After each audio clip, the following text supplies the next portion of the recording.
Hello students, आइए आज हम करते हैं importance of biodiversity and loss of biodiversity.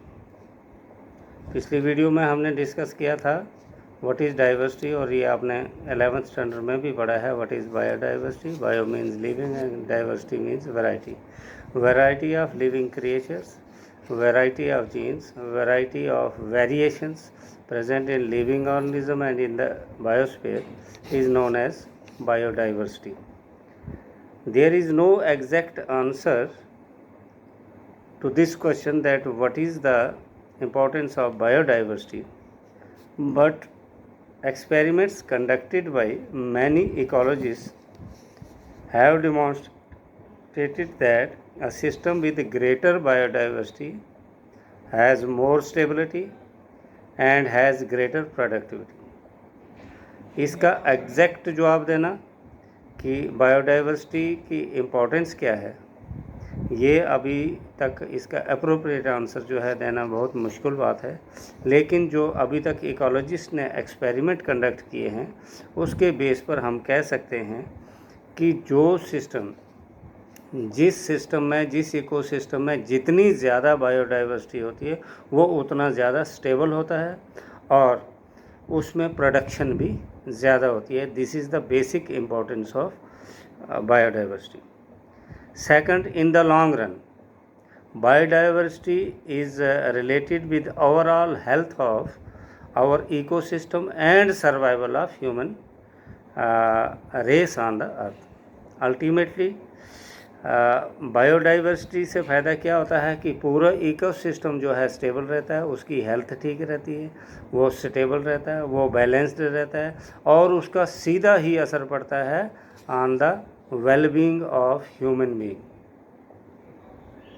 It is only the survival of human being is possible only because of stability of the ecosystem. If ecosystem is balanced, then everything is balanced. Now, characteristics of stable community. Stable community जो है it should not show much variation in productivity from year to year.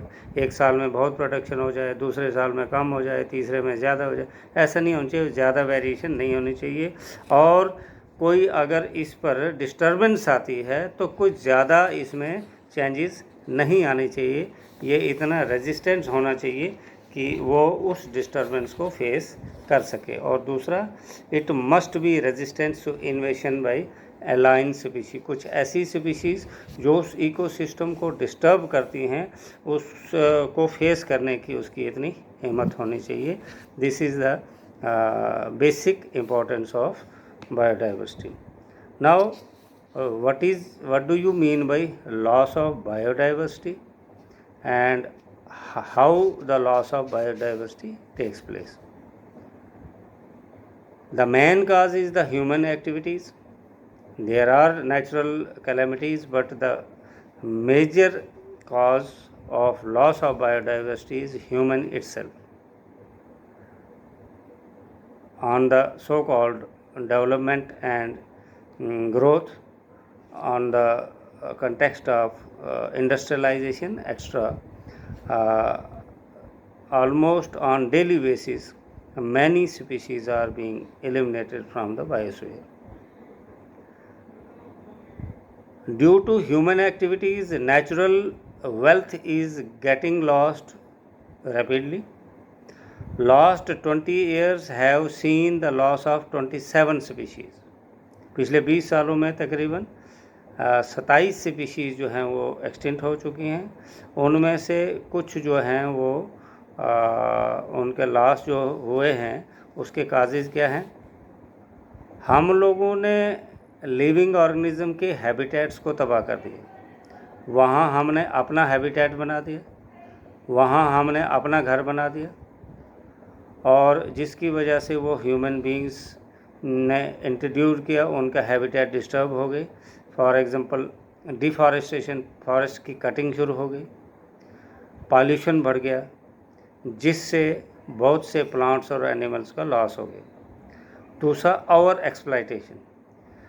Human जो हैं human के लालच की वजह से, natural resources के अननेसेसरी एक्सप्लॉइट करने की वजह से important species of plants and animal जो हैं वो एक्सटिंक्ट होती जा रही हैं. For example Steller's sea cow and passenger pigeon have been extinct due to our exploitation of human.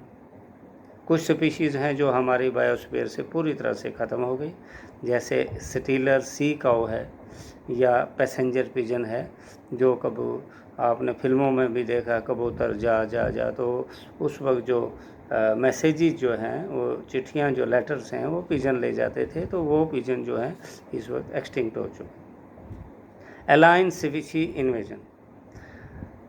Unintentional or deliberate introduction of alien species causes the declination of indigenous species. कुछ ऐसी species जो वहाँ की नहीं होती हैं, जब वो किसी भी सिस्टम में इंट्रोड्यूस करती हैं, जैसे आप कांग्रेस ग्रास या जिसको पार्थीनियम कहते हैं, जब अमेरिका से वीट ली गई, वीट के साथ वीड्स भी आ गई. अब वो वीड्स पूरे कंट्री में इस तरह से फैला हुआ है कि बाकी तमाम स्पीशीज़ को उसने ख़त्म कर दिया. वो चाहे ग्रास की स्पीशीज़ थी, चाहे हमारे डोमेस्टिकेटेड प्लांट्स थे, चाहे वाइल्ड प्लांट्स थे, ऑलमोस्ट 90% उनको तबाह कर दिया. और अगर यही सिस्टम रहा तो आने वाले सिस्टम में, आने वाले समय में सिर्फ पार्थीनियम यही पाया जाएगा, बाकी कुछ नहीं पाया जाएगा. तो ये स्पीशी इंडिजिनस नहीं थी, ये इंडिया की नहीं थी, बाहर से आई और उसने इन स्पीशीज़ को ख़त्म कर दिया. ये भी एक कारण होता है जिसकी वजह से हैबिटेट में डाइवर्सिटी का लॉस होता है.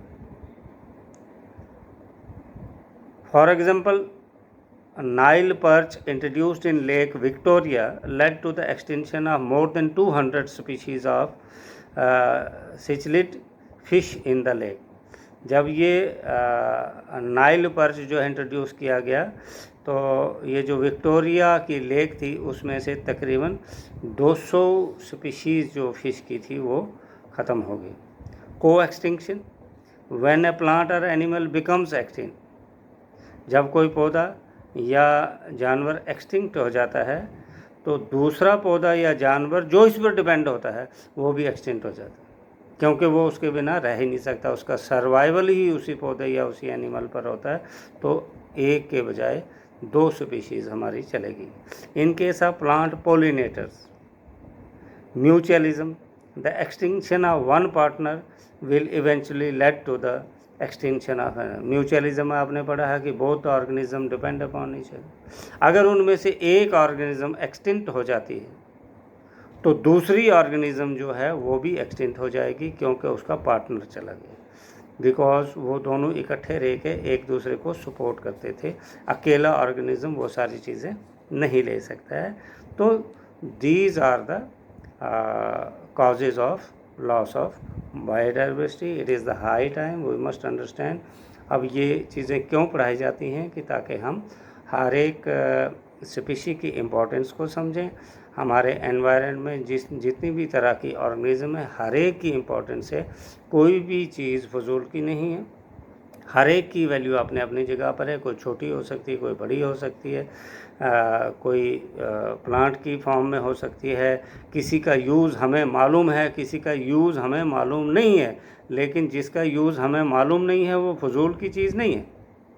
That is not unimportant, that is also important. लेकिन चूँकि हमें उसका यूज़ मालूम नहीं है, इसलिए हम उसको फजूल की चीज़ समझते हैं और हम उसको एलिमिनेट करना शुरू कर देते हैं. हो सकता है वो हमें फ़ायदा ना देती हो, लेकिन किसी न किसी फूड चेन को सपोर्ट करती हो. तो with these words we conclude today's topic, that is importance of biodiversity and how the loss of biodiversity takes place. Thank you very much.